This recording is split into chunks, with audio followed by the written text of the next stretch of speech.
Hello and welcome to the More Cheese, Less Whiskers.com podcast. My name is Dean Jackson, and today we're talking with Arnold Barzak. And Arnold is up in Ohio, and they have a property management company that works with condos, associations, homeowners associations, and does all the property management elements of those units. And it's a very interesting business. We had a great conversation about how to differentiate in a world where everybody is basically offering the same thing and nobody's happy.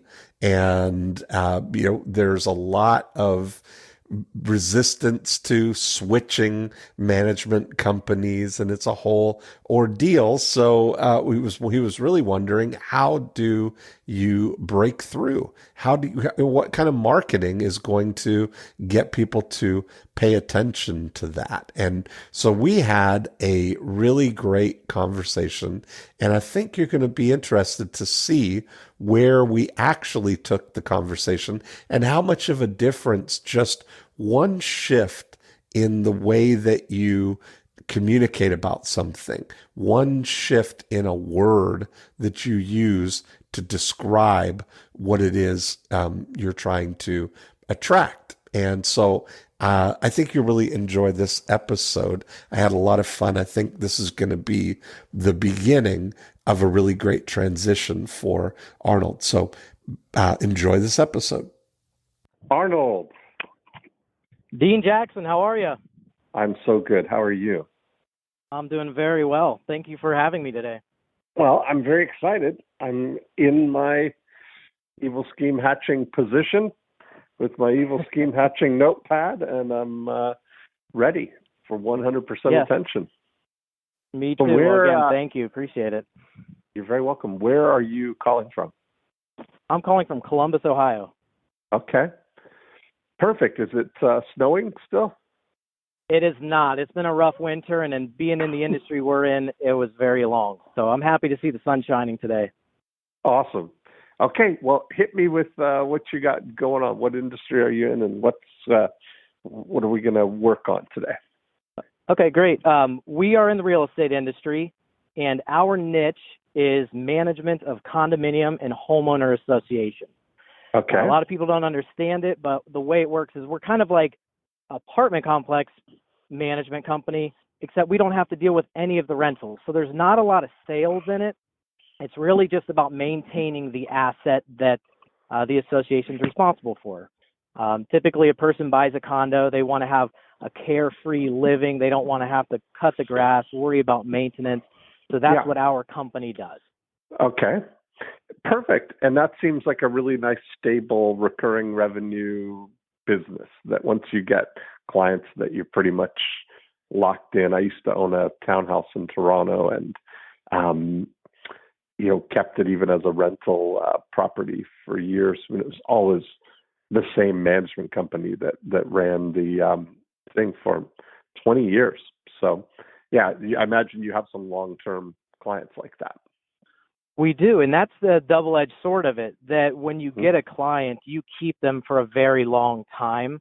Yeah. But getting into the industry and trying to get those new clients is the challenge that we're having, because they're with a client, they're with a company right now. There's not a lot of again, they're with somebody and they have that 5-year, 10-year, 20-year relationship. So what is the reason for them to switch to another company?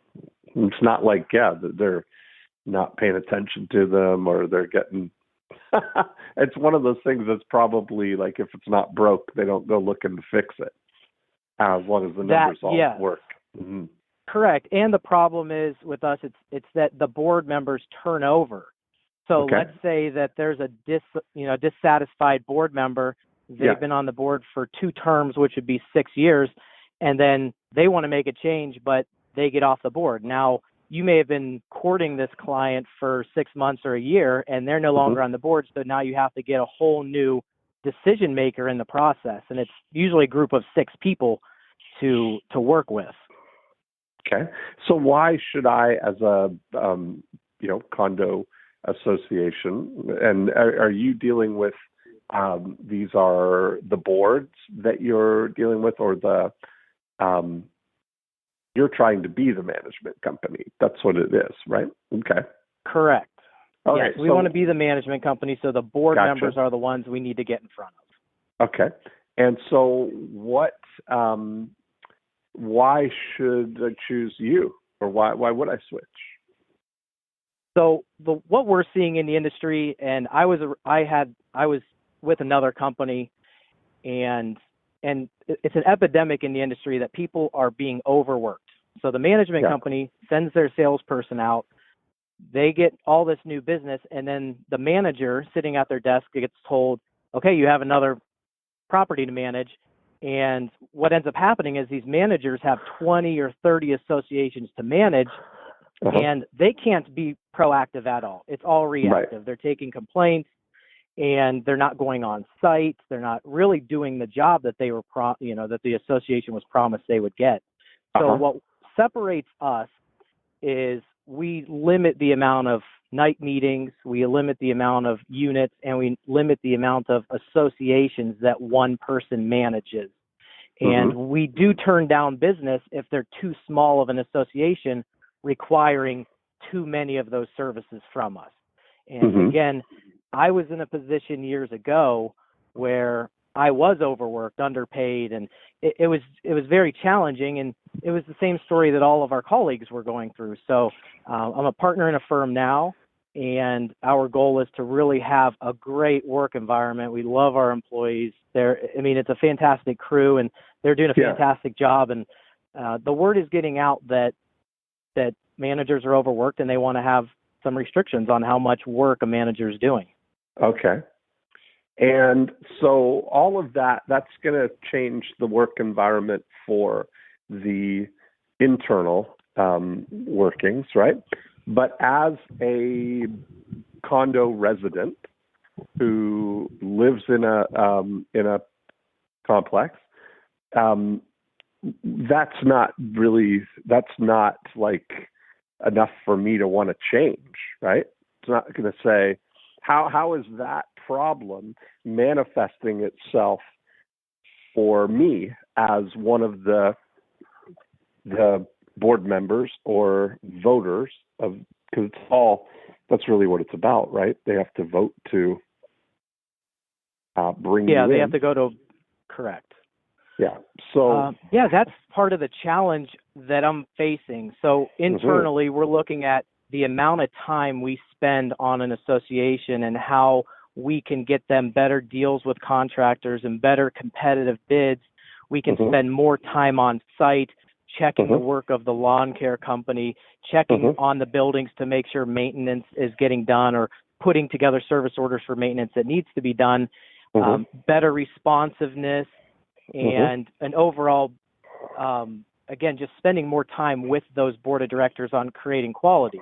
But the challenge is those are metrics that are hard to measure. So how do you go to a board and say, we communicate more often, or we communicate quicker with our responses, we spend more time on site? So that's part of the challenge.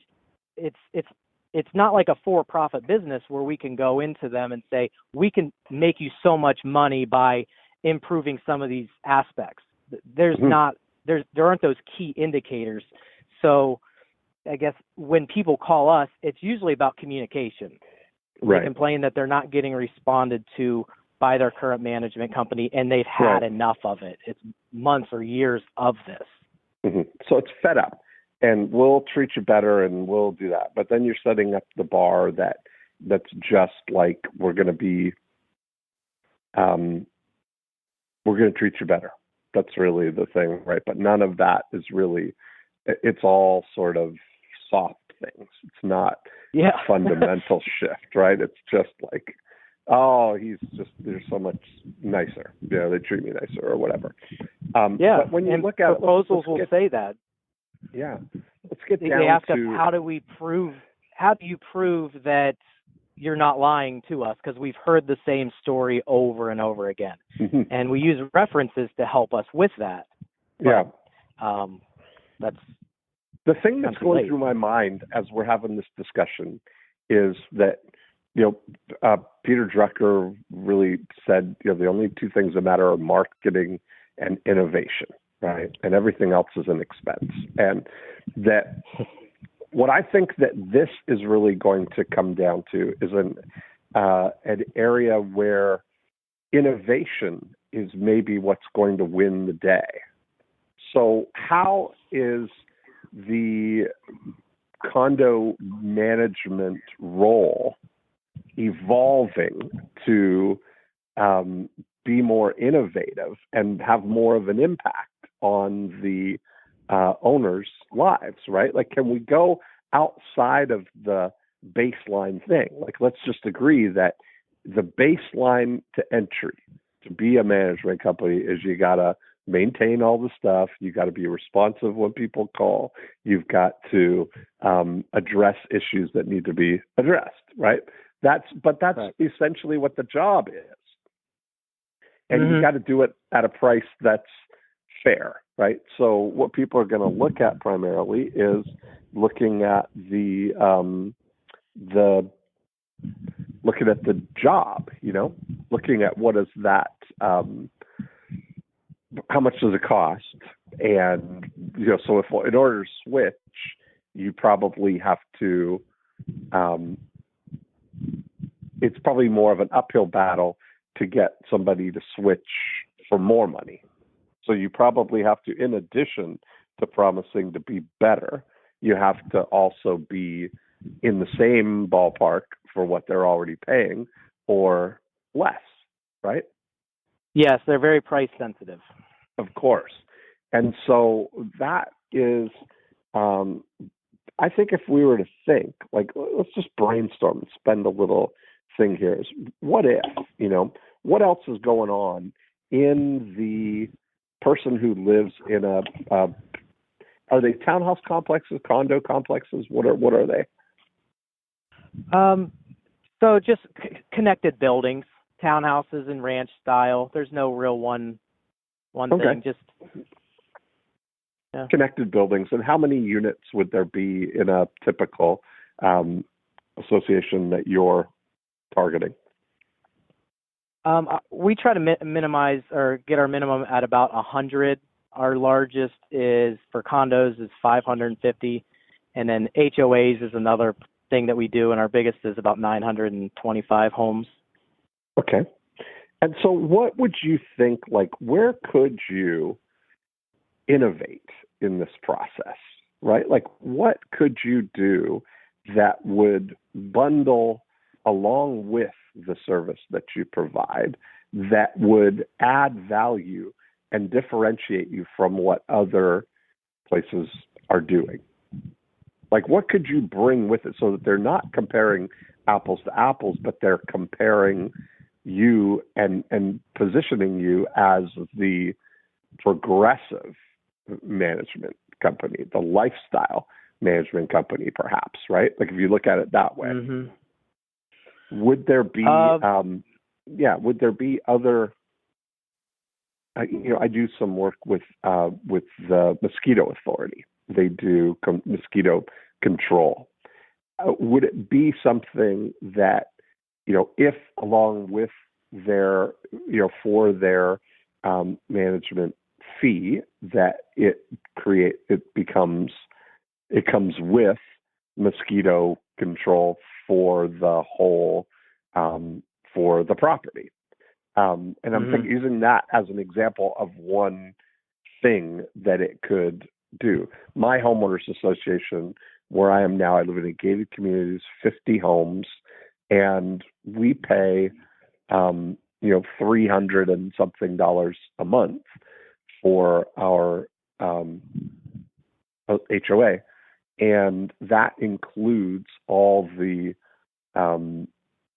these are all detached homes and stuff, but there's zero lot line. So all of the property is maintained. So all the exterior maintenance, as far as the property goes, nothing to do with the house, but just all the landscaping and everything is completely managed. We have a clubhouse with a pool and tennis courts, and it also includes cable, a basic cable package for all of our homeowners. So I'm just wondering, what other ways could you add value for somebody, Yeah, no, those are all good questions, and that's part of the struggle on a service business. We don't really have much product to give out or even samples. So I've been trying to focus on some elements as, let's just call them just for a lead generator to bring in some business. So I offer board boot camps. So it's a training for all new board members so that they can be brought up to speed when they are new to an association.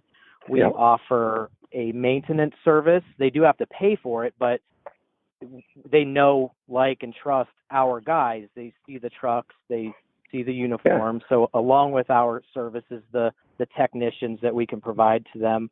And then recently I've been talking about with some clients, somewhat of like a board retreat, because when we start managing an association, they don't have an operating manual. A lot of the to-do items are stuck in someone's mind, whether it be a board member or the old management company. So we really have to recreate the wheel when we start, and that process is slow without the board's input, because at the end of the day, they are the decision makers that we're working on behalf. So I started working on this board retreat where it's like an 8-hour day. We bring in lunch and breakfast and really treat them well. And then we put together the pieces of the puzzle that should have been there 20 years ago that just have never been done. But other than those types of educating the board and having the technicians, the thing that we promise is time, which again is that element that is the X factor, but it's something that we can't actually show them or give them. And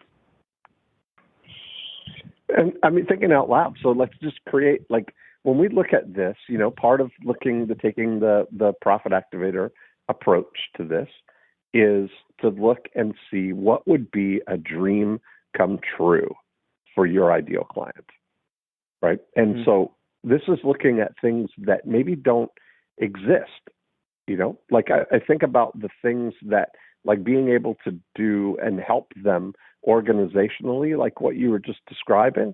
That's something that maybe is a differentiator, right? Maybe if something like how I would think about this is, what if you bundled your services so that as part of your thing that they get a association management kind of tool, like even if it was something like gogoclients.com, like our platform with the CRM and the autoresponders and the stuff, so that the board can have an easy way to organize everybody's information for all the homeowners, so they could distribute, so you help them with the community email newsletter or the message board, or that you're creating this online organization environment for them that wouldn't really cost much money, but would be a difference for them, helping them manage the community. And of course, they'd be able to, have a text number that people can text, and a landing pages if they wanted to put up, do surveys or notice anything. Could bundle it with kind of all of the tools that come within GoGo clients to create a differentiator, along with your training tools for board members,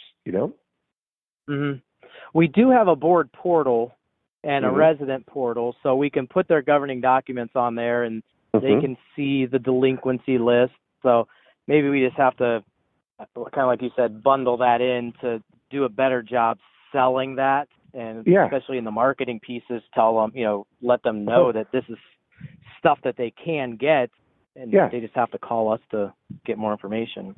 Well, I just think about so many, like where my mind goes is what would be, like, let's just, without any kind of limitations, think through what do we know for sure is going on in there, right? Like, what wouldn't it be cool if there was, especially in the ones with the, 200, 300, 500 homes, or even the ones with 100 homes, what would be really kind of cool is if there were other things that I could, that's going to make my life easier, that are optional services that are available, that are not, like, what if as a resident I have access to an additional level of concierge type of service that I could use as needed?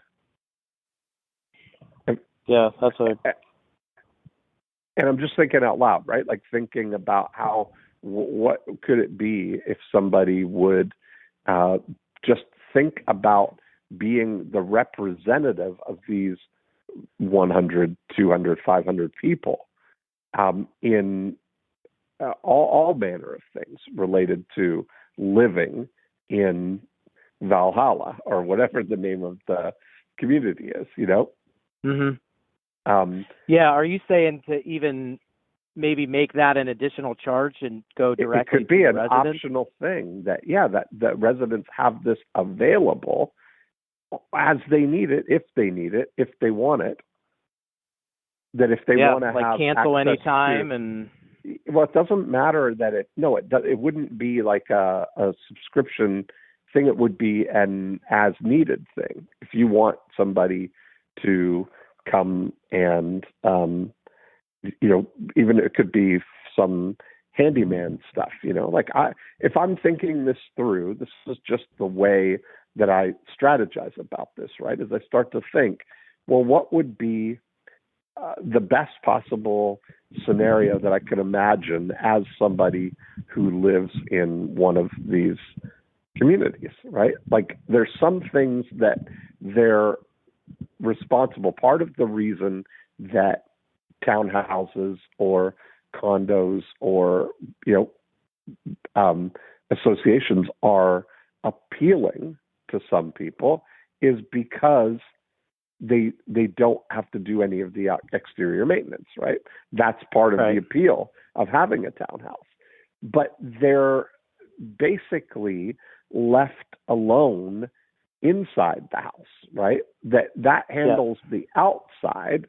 But what if you were to provide the opportunity for them to get the inside stuff all managed as well? Like it would be very easy to be an advocate for this group of 100 or 200 people, and to, through surveys, if you have set up a communication system like GoGo Clients where people could communicate with the residents, that there's at the beginning of the month or the beginning of the quarter or something like that, you send out and say, and maybe it's the same thing.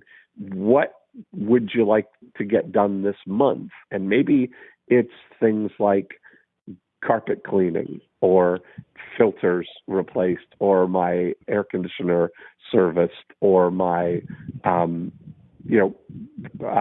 painting or any number of types of services that somebody could, at the beginning of the month, check a box and say, yeah, I want to get my carpets cleaned this month.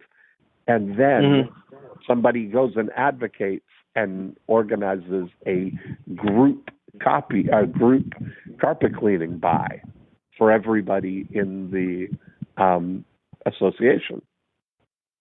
Yeah, I really like that. I think that you're right. They buy into this condo association, and we have challenges where people buy in and they're responsible for certain elements.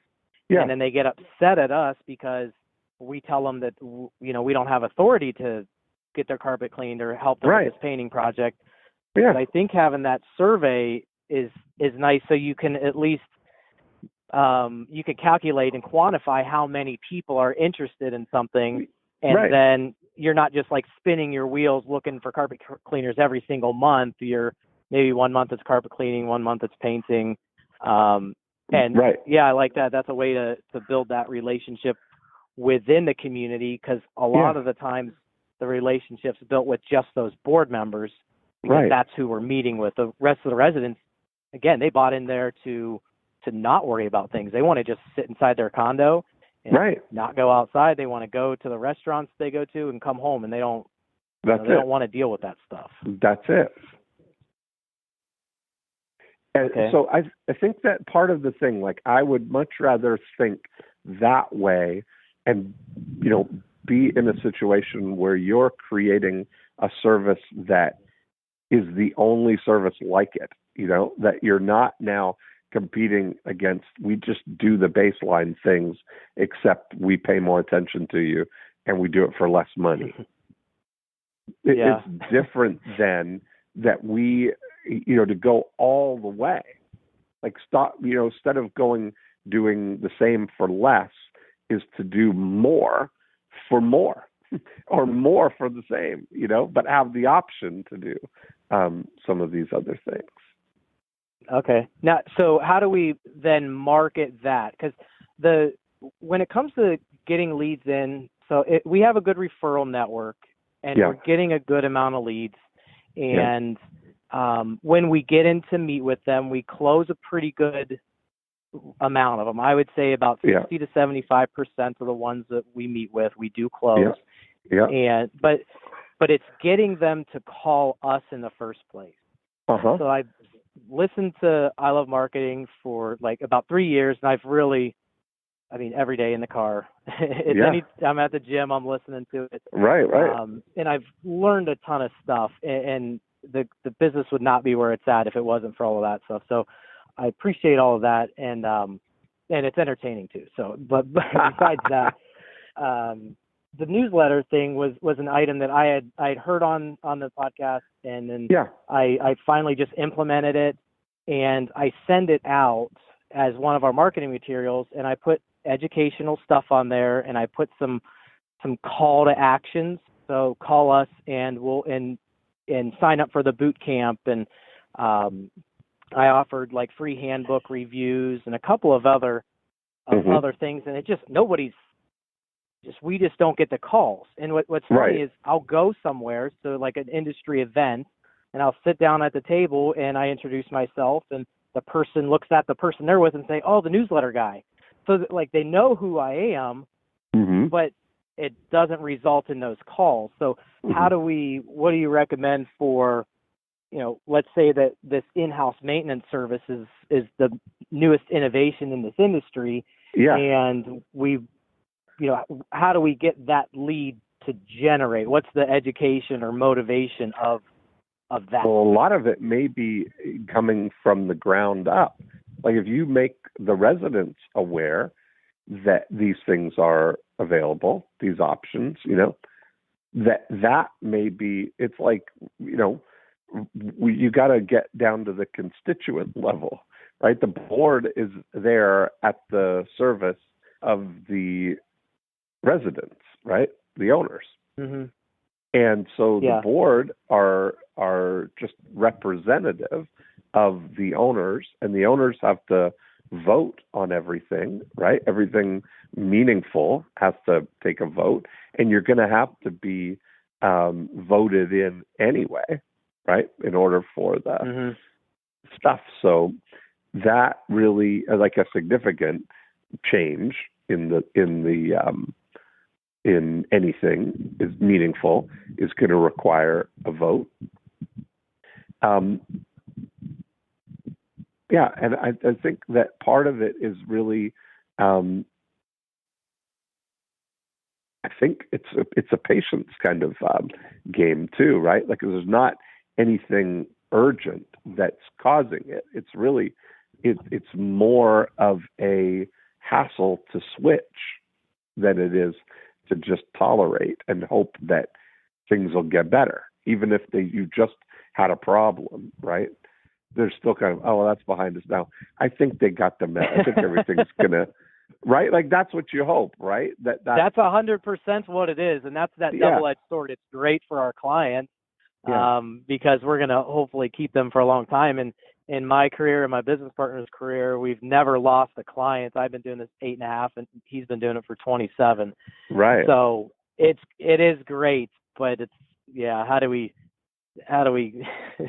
get people to not have so much tolerance, I guess. Yeah. And maybe it starts from that the add-on things that you're talking about are the entry point. That maybe you do these add-on things that they don't have to switch management companies to do some of these add-on things, right? And then it gets you, now they know you, and then if anything does happen, well, we do that too, you know? Yeah, no, I really like that. Yeah, they just use our technician side and just start doing marketing into I'm sure we can figure out some ideas internally, but like you said, the HVAC tune-up or the hanging some pictures on the wall, just the little things that we find. I'm guessing we can use some of our internal systems in our current clients to do those surveys. So now we're kind of benchmarking. You may have heard me talk about typical before the idea of, I'm really thrilled with this idea of managed home ownership, that what would be, how can you take that comforting envelope that you're creating in a townhouse or condo or association type of thing, but now extend that to their life, to their life within Valhalla, meaning their internal things and convenience things and errand type of things? Or how can you be in the business of helping people buy time, eliminating which is why hassle. they bought the condo. I think that's a great idea. I like we've thought about doing an internal business where we're working with inside the units. Yeah. But I never really thought about using that for associations that we don't manage. I imagine it's going to create a little controvery with our competitors, but I mean, I'm not paying their bills. So, exactly. That's the whole point. So I really don't have a problem with competition in doing that, and I don't think it's unethical or illegal to. But I think to provide the services they're not. The cool thing might be to start with the ones that you already have, to expand out the level of service that you have. How broad a geographic area do you cover? Franklin County, which is Columbus Central area, and the surrounding counties, but usually from our office about no more than 30 minutes. And then past that, I mean, it's Ohio, so it's all country anyways. There's not a lot of associations. Got it. And so how many of these associations that would be your target audience are there? There are about 200. Okay. In the whole area, there's about 500 condo associations, 200 our size, and then HOAs in that same area there's about the same metrics, 500 HOAs and about 200 or so that we're looking to manage. Okay. So about 400 total prospects for you? Yes. 200 HOAs and 200 condos or complexes or whatever. Yes. And then about 100 units and up. So there's definitely a lot of doors. Yeah. And how many do you have right now? We have 22 associations and about 5,500 doors. Okay. So there you go. And is that where does that rank you kind of in among your competitors or among the people that you're working with? Is that a small operation? Is that medium, large? Yeah, we're a small operation. I'd say we're about Okay. fourth or fifth when it comes to the amount of units. The amount of associations, since we have a higher threshold, we don't really manage a 20 unit association. So Gotcha. other competitors have about 50 where we're at the 22. But Okay. the bigger ones, the bigger companies, they're managing 200, 250 associations. Wow. Okay. Yeah. So there's lots of things. And I think we want to be that about part 100. of I think that part of the opportunity for you is thinking about the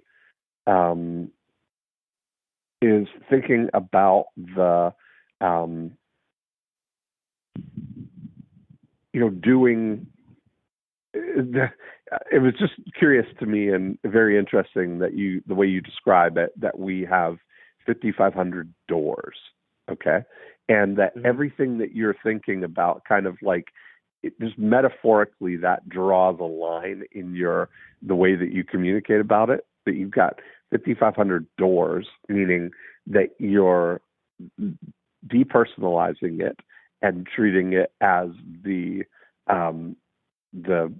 functional unit, right? As opposed to thinking about it as 5,500 people or families. Mm-hmm. And yeah, so that's a good point. I think that where the opportunity really is going to come is you're thinking outside the door.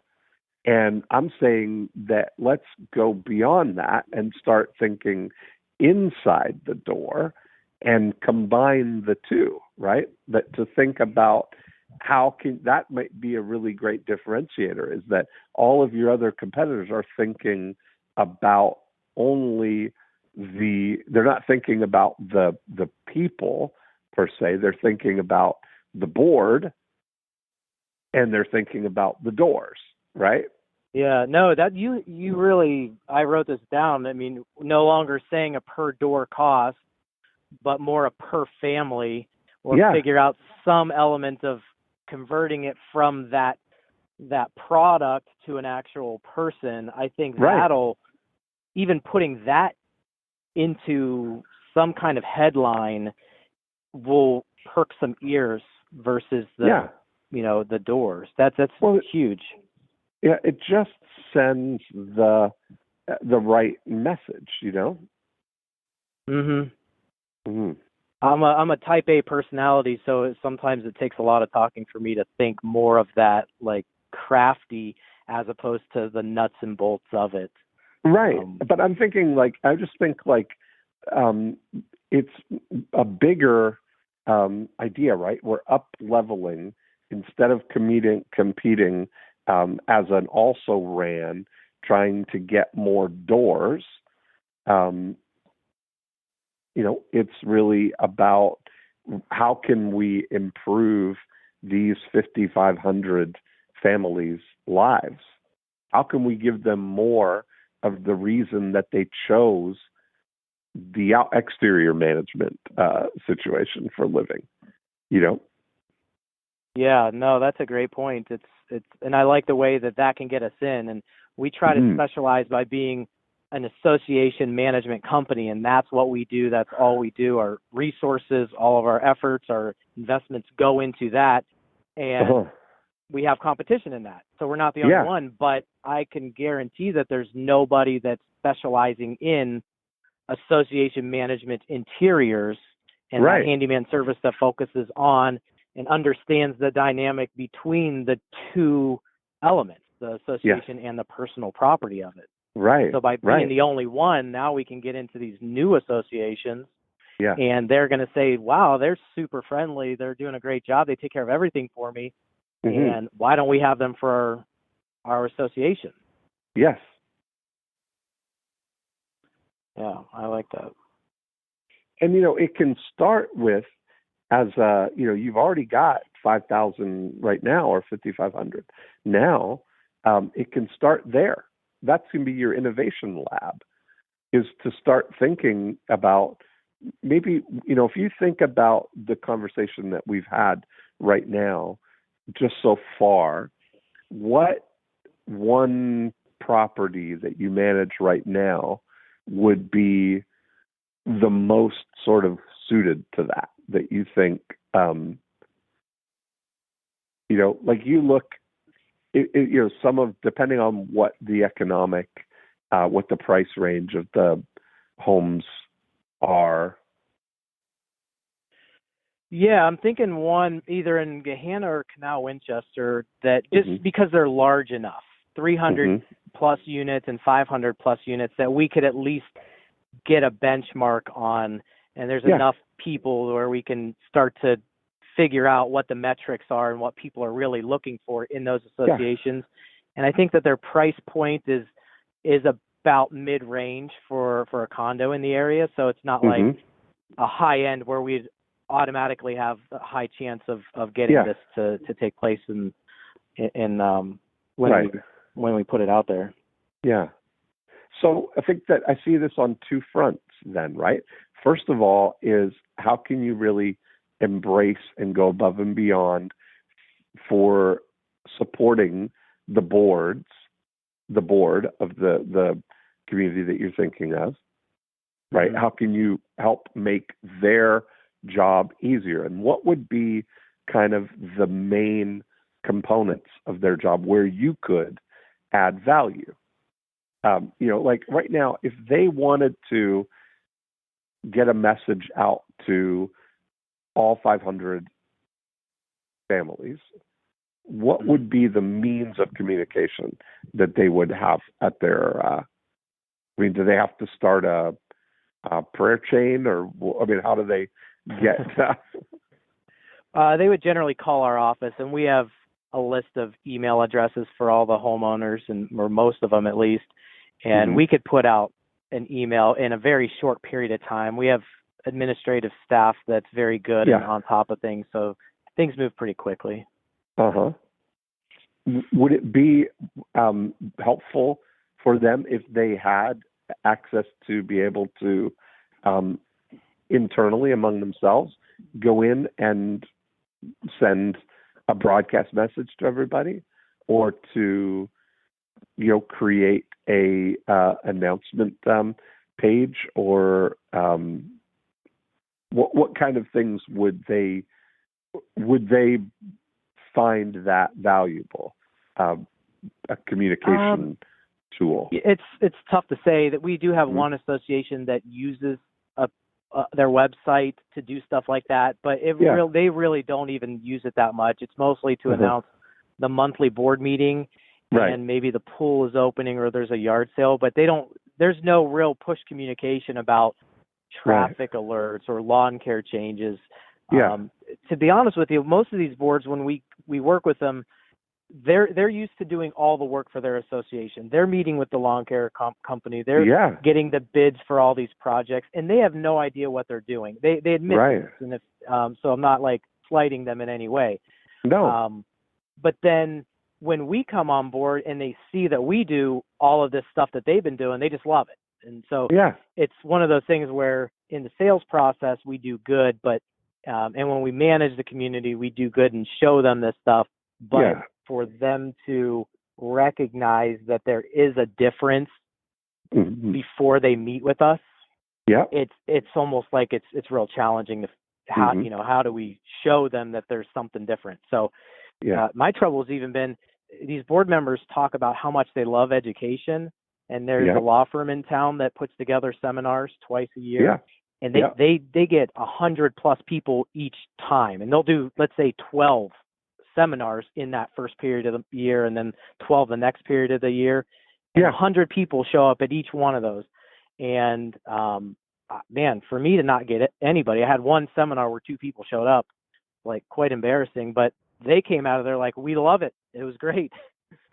So I'm like, I know we're close on our marketing. I've read some Gary Halbert stuff and some other books on copywriting, and it's really been, it's fun to me too. It's like figuring out how to craft a letter and make the newsletter read well. And then our marketing packet, I really put in there a decent sales letter. So going through that process has been real helpful, and I think we're close.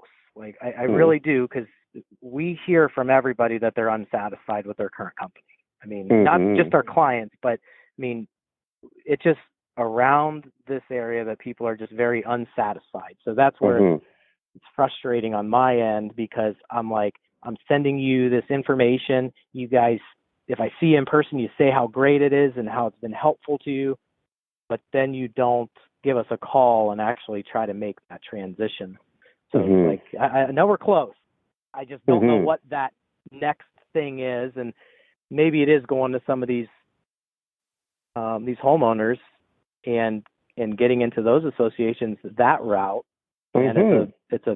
it's a business, it's a money making effort at that. So well, that's the thing, is I think that what you have the opportunity of, though, is that to start with the 5,500 that you already have access to, right? And specifically the 500 in that one community that you're talking about, right? Is to float that idea, like to think about the 500 people in this area. And if your job was to make their life easier, more fulfilling, better, cheaper, more convenient, what could mm-hmm. you possibly take off of their plate, or add to them that's going to that's going to save them time, or save them money, or increase their enjoyment, or peace of mind, or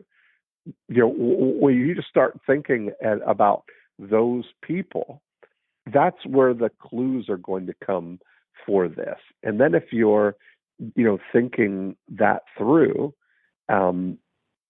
that's kind of a cool way to create some extra income on top of what you're already doing, Yeah, exactly. Well, and as you were talking, I was thinking it's almost like your painting business. When you did the surveys, yes, you had certain things that you could do, which was the yes, painting, and then there was a bunch of other leads for other businesses that, yes, let's say we do a survey and carpet cleaning is a big hit, yes, and HVAC, but we don't use those services, that we could somehow partner with those companies, yes, and co-brand or something, right, so that when they go into those associations, they're working kind of on our behalf, and we yes, could at least get that name recognition, but also keep those people calling our office, right, instead of just creating the relationship for that HVAC company. Now we've yes, kind of been kicked out, and they forget that they could call us for other problems that they want right, too. That's exactly right. Okay, so we need to just think about not just the association management, but what those homeowners bought into the association for, which right, is that carefree lifestyle. That's and find exactly those right. solutions to not only those association problems, but those residents that really make up the association. Yep, that's it.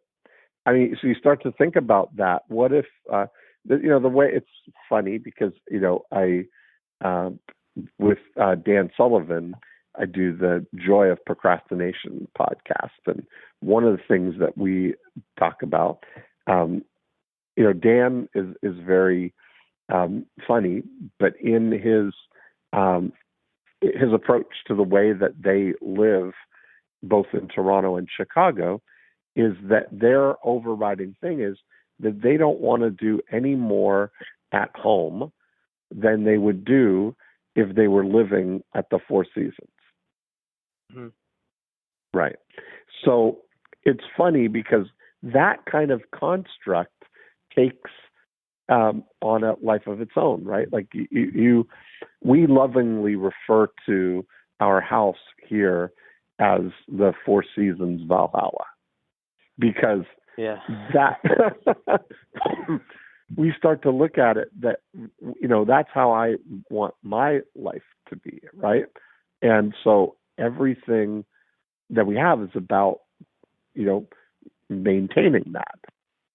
Mm-hmm. Yeah. And so I think a lot of these owners are surprised when they buy the condo that it's not all done for them like they were promised. So Right. if we can go in there and find out what those other elements are that they wanted to have done, but doesn't come with those dues. Right. Yeah. There's a great book called The One-to-One Future that was written over 20 years ago now, probably 23 years ago. And it was really ahead of its time in outlining what the possibilities are for, providing personalized service to a group of people. I mean, they talked about privacy and they talked about advocacy and all these things. And if you read that book now, it really is so much easier to execute than it was 20 years ago. But all the ideas are there, that this idea that you're acting as an advocate for the collective is really there's a lot of similarities there, a lot of like value. And I think that's going to be a better and more fulfilling game to play than trying to hey, we do all that too, for less and we don't beat you, Yeah, these things this is very interesting. I'm like, the wheels are spinning about how do we implement and how do we make that into something to get out to these associations? What kind, how do we just package it so that it shows? Because I think it'll sell well. Again, we can close deals really well, and this will help us. It's how do we get that to be something that brings them in the door. And I think that, it's very common for associations to ask us to get those bids for people that want to get more insulation in their attic, let's say. Yeah. And, in the past, it's kind of been, I don't want to say frowned upon, but it's more work and you don't know who's going to do it. So if we can just, I'll kind of throw that old mindset out the door. And think about how we can use that to better that service so that we can really use that to help these associations. And I think it's more about just planning it better than we have been, where before it was more of a reactive. Now if we're proactive, we can do it on our schedule. Yeah. And like, I think if you look behind the door, right, like on the other side of the door, and I would take some time and really just imagine what's life like on the other side of that door, right? What is the typical budget of that family look like? What are they doing? Where's their money going? Like, they're probably living on, if they're in a mid-range thing, they might be living on, $50,000, $60,000, $70,000, $80,000 a year, right? Or more or less, but somewhere in that range, maybe. And where's that money going? Some of it is the mortgage and taxes and HOA and their utilities and their, all of the things that go into that. But then what are the things that they're going to have to spend money on over the next 12 months, starting with just inside the house, right? They're probably going to need, some type of servicing done of something in the house, whether it's something, so plumbing or electrical or, I think a lot of it's even real basic, just changing light bulbs. There are people that are older that simply can't do that stuff anymore. Their kids have moved out of the area, so you go into their house and half the light bulbs are burnt out, and they just simply can't do it. So it's making me feel really bad that we haven't been focusing more inside the door. And I really like just that statement. We should somehow brand that we're not just thinking outside the door. And I think that there's something about this idea that I think on a service like this, how would you rate the design presence of your business and your collateral and whatever communications you have on a scale of, the high school newspaper, or versus the Apple or Nest, Nest would be a really good example for really design that conveys the message, I think we've got to do a better job with our marketing. It's not bad. I would put it at least even with most of our competition, if not right, better. But not different, right? And this is the thing that I think that if you imagine it, right, like all the association management companies, if you looked in the yellow pages or you looked on their logos and their trucks and their literature, that they all plus or minus look like an association management company, right? Yeah, we're all the same. It's right. And I think that's that type A in me. It's challenging for me to create. But I think in this situation, a better benchmark would be skewing more towards the luxury boutique hotel lifestyle brand, as opposed to a utilitarian maintenance look. But make it not look like it's too expensive or no, but like still keep so make it look really nice, but still keep like the same pricing and not be an actual luxury. Like we're only half the people we want to work with could even look at it. Right, not at all. But you want it to look like, I think if you look at what, who's doing a really good job of that is Nest. The way that they incorporate design into everything about it, right? You know what I mean when I say Nest, like the home automation, the thermostat. Yep. Yeah, that sort of thing. I just think the more I talk about this, the more that I really feel like you've got a unique opportunity that nobody is taking this perspective in this field, Yeah, 100%. I don't, again, it's everybody thinks about the outside and they really do have strict limits on what they'll do when it comes to the interactions and help and assistance of these homeowners. And I think that that's great, and it's really why I like doing this job. I was in the sales industry for 5 years before I did this, and I really like that relationship building, that long-term client relationship, and this really helps extend what our company stands for. Yeah, and I think that's the thing is I think that the shift from maintenance to hospitality.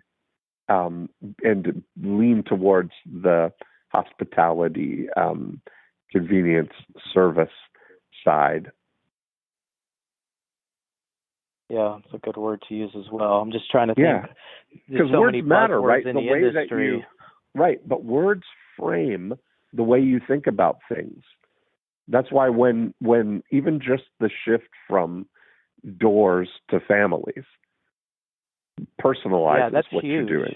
Right. I love that. I think it's fantastic. Right. So, and you can win those families, and that's going to be a gateway into the others. And they won't even know, all these existing management things won't even know what happened, because you'll be taken over from the inside instead of trying to just knock them off the hill, Yeah, exactly. I mean, I'm sure when they start seeing our trucks in their communities, they'll give me a call. But we're one of the only companies that has our own maintenance team So a lot of the but places this may are be kind of something veered away that from it. this may be something that you brand as a completely separate thing, that it comes with it as you're managing the things, but almost like Geek Squad for Best Buy or whatever, that you're the consumer, the inside the door brand can be, sort of a supplement to whatever your main thing is. Yeah, I like that. Then you can, like you said, brand it separately so that it's just that additional piece of the puzzle that they get that's included. Yep. Yeah. I think that's great. And then it's just, so I think that one-to-one future would be a great book for you to read.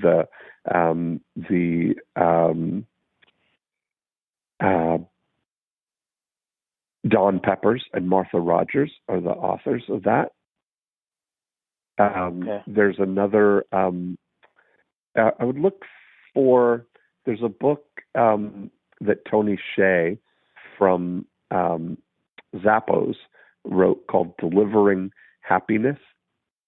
Mm-hmm. And that's really some good stuff. That's really what you can lean towards on the inside of the doors, is delivering happiness in a way.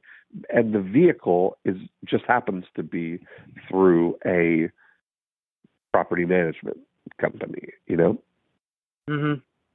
Yeah, I heard someone speak from the Ritz-Carlton about that kind of stuff at one of our industry events, and the stuff that he was talking about was, it was almost overwhelming about how much stuff you have to do.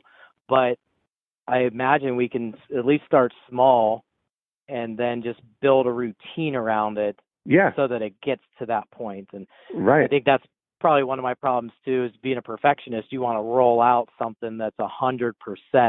No, you got to go. You got to roll. You got to start. The plane while it's flying, right? You got to start, and I would say just focus 100% of your attention on absolutely falling in love with the 500 people who live in that one community, and just focusing all your attention and intention on making their life better. What could you possibly do to serve these people and make their lives better? And you're going to learn so many lessons from that. Yeah, no, that's very exciting. And people call us asking for referrals all the time for different projects. So now if we're the one taking the position where we want them to call us, or we're pushing information out to them, now it's adding that value to them. Yeah. Well, that's very exciting. Yes. I really appreciate everything. I've really been looking forward to this call, and me too. Hopefully I can get down to Orlando one of these days and do the whole blueprints, breakthrough blueprint, and all that. Yeah, that would be great. We'd love to have you. So, sounds good. Awesome. Well, any last words or anything? What's going to be your first action? What's your first action? My first action, I'm going to go through our marketing materials and remove buzzwords that are property, building specific, and I'm going to replace them with family and home, and look at where it says management and see where I can put hospitality or words that are similar to that, and really just start to build that atmosphere and talk with our staff about how we're going to be modifying some of these terms. And then I am going to talk with my business partner about what it would take to get an additional technician or two in the field so that we're ready to go. And start using our survey, get a survey out there. We've got a software company that does that, and see what are the top 5 maintenance projects that people want to have done. Right. We can maybe put a mailing out to them that says, based on your input, here are the top 5 projects you guys wanted in your community, and here are 5 contractors that can do those things at a great rate for your association. Wouldn't it be great? What if you even lead it into the future? You start future pacing things. Like imagine, you start talking about home automation and even upgrading. I had an electrician come to Breakthrough Blueprint earlier this year and or last fall. And, we talked about this, and I've had this done. You did this in my house, switching out some of our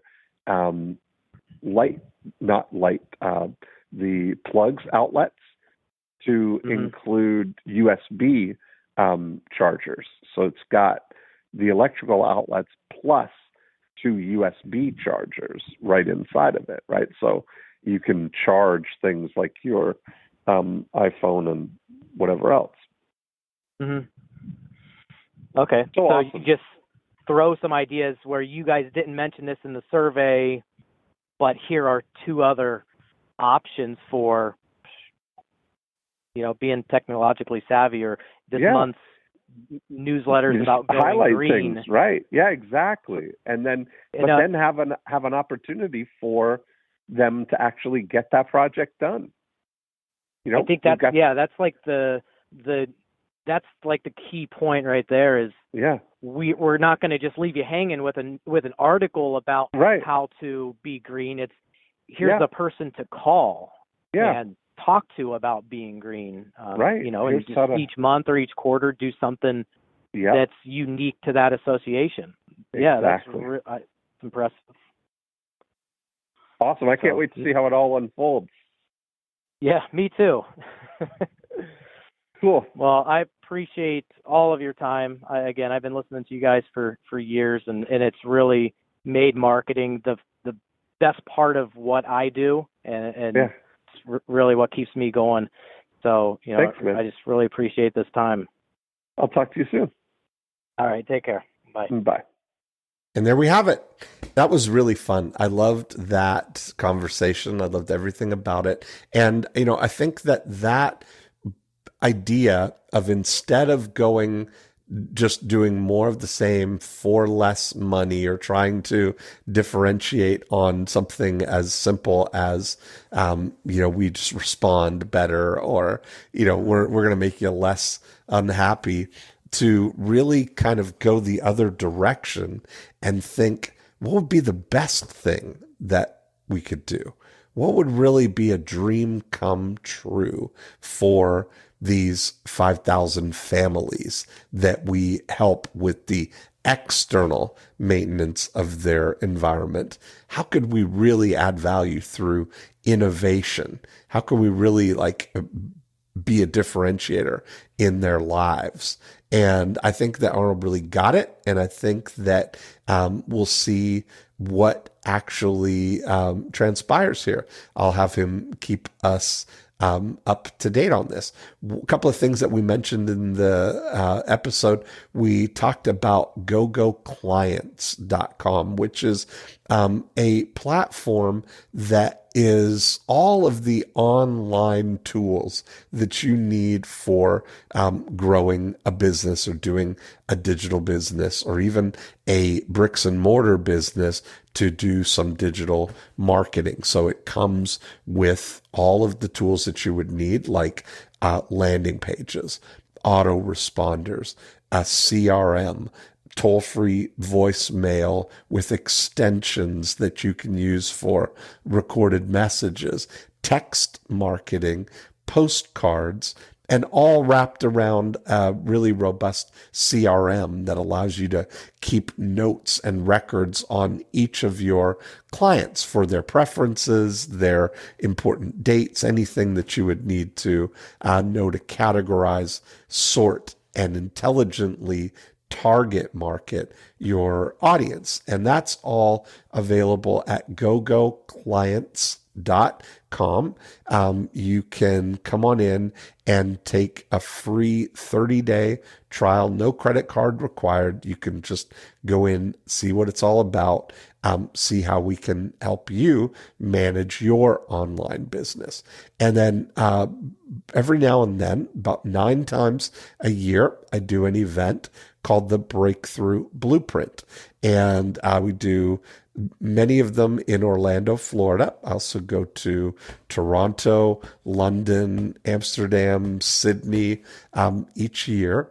And we spend 3 days focused in a small group, 10 or 12 people, focused on applying the 8 profit activators to your business. So it's a small, sort of intimate environment where we have conversations just like this one that we had today, except imagine if we had 3 days to flesh out this idea and really overlay all of the profit activators on it.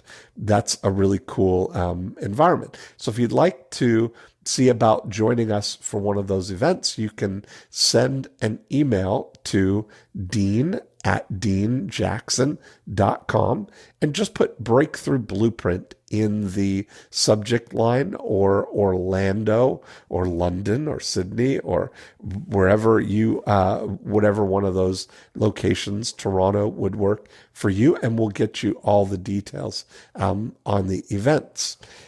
That's it for this week. If you'd like to be a guest on the podcast, you can go to morecheeselesswhiskers.com and you can download a copy of the More Cheese, Less Whiskers book and click on the Be a Guest link, and maybe we can hatch some evil schemes for your business. That's it for this week. Have a great week. I'll talk to you next time.